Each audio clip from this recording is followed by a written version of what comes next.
तो hello friends आपण मैंने भल भाव में जानी सुभद्रा योजना टंका समस्त अकाउंट को पलि आसला प्राय जो मान अकाउंट को आसीनी कि जो मैंने जापर ना आपण मान अकाउंट को आसी कि नहीं तो आपण मैंने केमी चेक करेंगे आपण मोबाइल रे कुआडे न जाई को जनसेवा केन्द्र बिना साहाय्य तो आसतु जाना आपण मैंने केमी चेक करके जानवे जे आपण मान टंका आसी कि नहीं। तो प्रथम आपण मैंने आपणकर गूगल को जीवे आ गूगल ले सर्च करेंगे आधार सीडिंग बैंक। तो आधार सीडिंग बैंक आपण मैंने सर्च कलापर आपण मानक गोटे आसीज चेक करने तो लिखाई थो चेक बैंक अकाउंट। तो ताकू आपण मैंने क्लिक करेंगे ताकू क्लिक कलापर एमती आसीज किंतु सेठी आपण कोठी भी क्लिक करेंगे लास्ट थी आपण मानकर बैंक सीडिंग स्टाटस। तो तारी ऊपर आपण मैंने टच करेंगे आकू क्लिक कलापर एमती आसीज आउ एठी आपण मानकर आधार नंबर देबे आउ ता तले जो कैप्चा लिखाई ताकू दिटो कॉपी करके देबे आ तापरे लॉगिन कर देबे। लॉगिन कला परे गोटे ओटीपी जीवो आपण मानकर जो नंबर टी आधार रे लिंक हेइथो तो सेही नंबर को आपण मानकर ओटीपी जीवो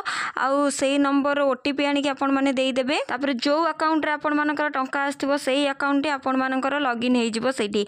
तो सेठी आपण मानकर फोटो भी आसी जीवो तो आपण माने जानि परिबे जो कौ अकाउंट को आपण मानकर टंका आछि। तो जार एकाधिक अकाउंट थो से माने एटा कले आपण मानक पई टिके सुविधा हो जानिबा पई।